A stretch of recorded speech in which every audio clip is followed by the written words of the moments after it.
মেসেঞ্জারে কিভাবে স্ক্রিনশট বন্ধ করবেন। তো মেসেঞ্জারে স্ক্রিনশট বন্ধ করার জন্য আপনি কি করবেন, প্রথমে চলে আসবেন আপনার যে মোবাইলে থাকা গুগল প্লে স্টোর রয়েছে, অবশ্যই আপনি এখানে গুগল প্লে স্টোরে কিন্তু চলে আসতে হবে। আপনাকে কিন্তু মেসেঞ্জারটি প্রথমে কিন্তু আপডেট করে নিতে হবে।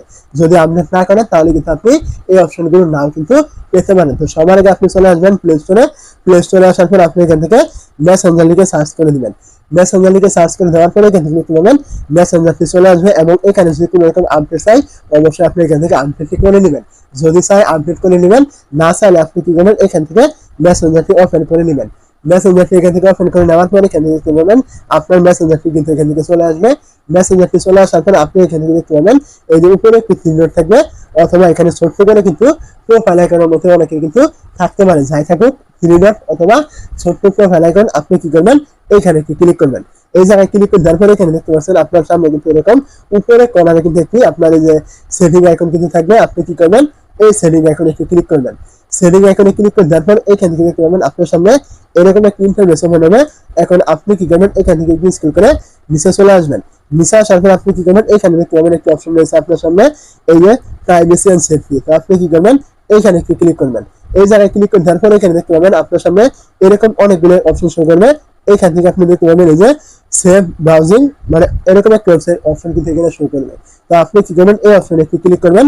এই জায়গায় ক্লিক করে দেওয়ার পর যদি আপনার এটা এখান থেকে চালু থাকে অবশ্যই আপনি এখান থেকে কি করবেন, এটা চালু থাকলে এখান থেকে আপনি এটা অফ করে দিবেন। তো এখান থেকে আমি অফ করছি, আপনি এটা এখান থেকে অফ করে দেওয়ার জন্য এখান থেকে দেখতে পাচ্ছেন এই অপশন, এখানে ক্লিক করে এটা এখান থেকে অফ করে দিবেন। তো এইটা এখান থেকে অফ করে দেওয়ার পর আপনি কি করবেন, এখান থেকে আবার ব্যাক করবেন।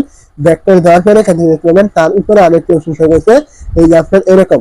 তো আপনি কি করবেন, এই অপশনে আবার একটু ক্লিক করবেন। এই জায়গায় ক্লিক করে দেওয়ার পর এখানে দেখতে পাবেন এই যে সিকিউরিটি অ্যালার্ট নামে একটা অপশন থাকবে, আপনি এইখানে ক্লিক করবেন।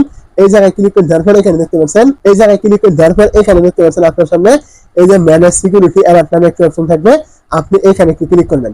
এই জায়গায় ক্লিক করে দেওয়ার পর এখানে দেখতে পাবেন এই যে দুইটা অপশন কিন্তু এখানে থাকবে, এই দুইটা অপশন কিন্তু আপনাকে এখান থেকে চালু কিন্তু করে দিতে হবে। তো এখান থেকে আপনি কি করবেন, এই দুইটা অপশন ক্লিক করে এখান থেকে অন করে দিবেন। তো এইগুলো এখান থেকে অন করে দেওয়ার পর আপনার যে মেসেঞ্জার থেকে কেউ স্ক্রিনশট নিতে পারবে না, বিষয়টা কিন্তু এমন নয়।